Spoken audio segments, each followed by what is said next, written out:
प्यारे बच्चों, पिछले वीडियोस में हम ट्रांसपोज ऑफ मैट्रिक्स के बारे में सीख चुके हैं। अब इसी कड़ी में आगे हम सीखेंगे symmetric and skew symmetric matrix क्या होते हैं। तो चलिए शुरू करते हैं। तो इसको समझने के लिए मैंने कुछ एग्जांपल लिए हैं। तो फर्स्ट एग्जांपल में मैंने क्या किया है कि एक स्क्वायर मैट्रिक्स लिया है 2 × 2 और इसका हम ट्रांसपोज निकालेंगे। ठीक है, तो हम इसका ट्रांसपोज निकालते हैं। ट्रांसपोज आपको पता है, ट्रांसपोज निकालने के लिए हमको रोज़ को कॉलम्स में बदलना पड़ेगा, कॉलम्स को रोज़ में बदलना पड़ेगा। ठीक है, तो आप अचंभित होंगे कि जब मैंने इसका ट्रांसपोज निकाला तो वो स्क्वायर मैट्रिक्स ए बन के वापस आ गया। ठीक है, अब सेकेंड एग्जाम्पल देखते हैं हम। सेकेंड एग्जाम्पल में मैंने एक मैट्रिक्स लिया B 0 3 -3 और 0। अब इसका ट्रांसपोज निकाल कर देखते हैं हम क्या आएगा। तो हमने इसका ट्रांसपोज निकाला और 0 -3 और 3 0 इसका ट्रांसपोज आया। ठीक है, अब मैं क्या करता हूँ, इसको -1 से मल्टीप्लाई करके देखता हूँ। तो हमने दोनों और इसको -1 से मल्टीप्लाई किया। तो मल्टीप्लाई करने पे आप देखेंगे हमारे पास क्या आया, वापस बी मैट्रिक्स बन के आ गया। तो हमारे पास दो केस थे। फर्स्ट केस में हमारे पास क्या हुआ कि अगर हमने उसका ट्रांसपोज निकाला तो वही मैट्रिक्स हमारे पास वापस बनकर आ रहा है। इसी तरह दूसरे केस में इस स्क्वायर मैट्रिक्स का हमने ट्रांसपोज निकाला तो उसका नेगेटिव बनकर आ रहा है। ठीक है, तो आइए हम देखते हैं हम इनको कहते क्या है। तो फर्स्ट केस था हमारे पास जिसमें किसी स्क्वायर मैट्रिक्स का अगर हम ट्रांसपोज निकाल रहे हैं तो वो वही स्क्वायर मैट्रिक्स बन के आ रहा है। तो ऐसे स्क्वायर मैट्रिक्स को हम बोलते हैं सिमेट्रिक मैट्रिक्स। तो आइए इसकी डेफिनेशन देख लेते हैं। ए square matrix A = Aij is said to be symmetric matrix if A transpose = A, that is Aij = Aji for all possible values of I and j। Aij क्या होता है मैंने पहले भी बताया। Aij जो है इस स्क्वायर मैट्रिक्स के एलिमेंट्स का एड्रेस होता है। एड्रेस बोल लो, जैसे I जो है रो है और JS जो है कॉलम है। ठीक है, तो आइए अब एग्जांपल देख लेते हैं।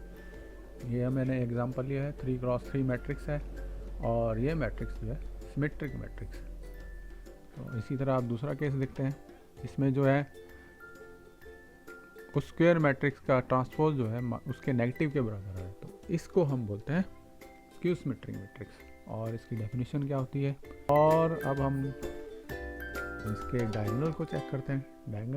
डायगोनल एलिमेंट्स का आपको पता है, उसमें I = J होता है। मतलब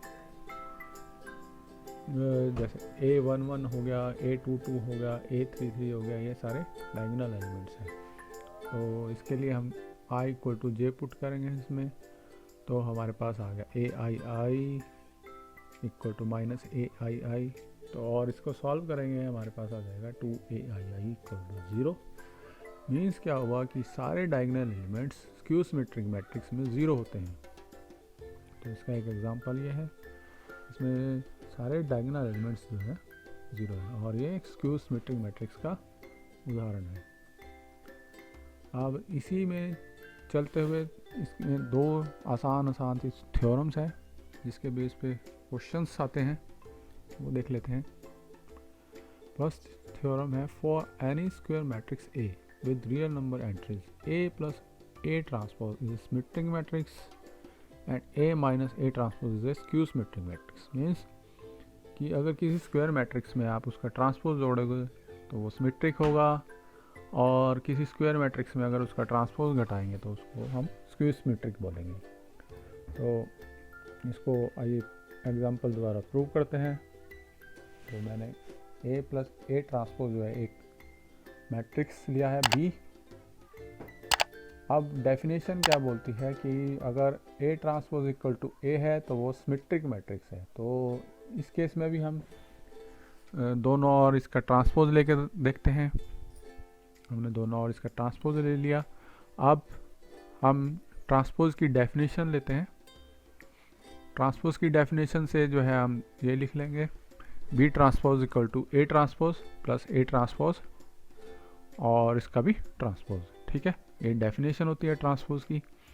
और एक डेफिनेशन और होती है ट्रांसपोज की, जो आप पहले कर चुके हैं, कि किसी भी स्क्वायर मैट्रिक्स का अगर ट्रांसपोज निकालेंगे और उसका दोबारा ट्रांसपोज निकालेंगे तो वो ए के बराबर होएगा। ठीक है, तो आगे चलते हैं। तो इस हिसाब से ये हमारे पास आ गया B transpose equal to A transpose plus A equal to आ गया बी। ठीक है, तो हमारे पहली डेफिनेशन हमारी प्रूव हो गई कि अगर किसी भी स्क्वायर मैट्रिक्स का ट्रांसपोज उसी के बराबर होता है तो उसको हम बोलते हैं सिमेट्रिक मैट्रिक्स। ठीक है, इसी तरह हम दूसरा प्रूव करने की कोशिश करते हैं, C equal to A minus A transpose. ठीक है, अब हम इसको प्रूव करेंगे कि ये स्क्यू सिमेट्रिक है। तो स्क्यू सिमेट्रिक की क्या डेफिनेशन होती है कि अगर हम उसका ट्रांसपोज लेंगे वो माइनस ए के बराबर आएगा, ए का ट्रांसपोज लेंगे तो वो माइनस ए के बराबर आएगा। ठीक है, तो हम दोनों और इसका ट्रांसपोज ले लेते हैं और ये डेफिनेशन से हमने ये C transpose equal to A transpose minus A transpose और उसका भी ट्रांसपोज। तो हमको पता है कि किसी भी मैट्रिक्स का अगर आप ट्रांसपोज लेंगे उसका दोबारा ट्रांसपोज लेंगे तो वही मैट्रिक्स आ जाएगा। तो हमने वही लिख दिया है। अब इसमें यहाँ पे माइनस कॉमन लेते हैं तो सी ट्रांसपोज इक्वल टू आ जाएगा हमारे पास माइनस सी। इसका क्या मतलब हुआ, ये डेफिनेशन है हमारे पास। इसका मतलब क्या हुआ कि ये एक स्क्यू सिमेट्रिक मैट्रिक्स है। अब नेक्स्ट थ्योरम देखते हैं। नेक्स्ट थ्योरम क्या कहती है, any square matrix can be expressed as a sum of symmetric and skew symmetric matrix. ठीक है, तो इसके लिए मैंने एक स्क्वायर मैट्रिक्स लिया है।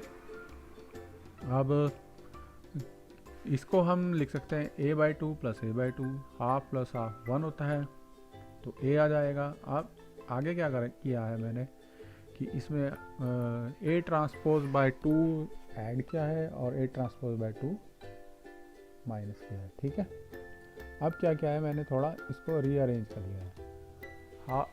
a बाई टू में a transpose by two add किया है, इसी तरह a बाई टू में a ट्रांसपोज बाई टू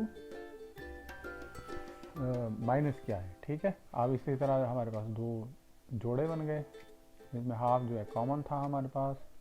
तो अब हमारे पास आ गया half a plus A transpose plus half a minus A transpose. तो हमने पिछली थ्योरम में पढ़ा है कि a प्लस ए ट्रांसपोज होता है सिमेट्रिक होता है, इसी तरह a माइनस ए ट्रांसपोज होता है स्क्यू सिमेट्रिक होता है।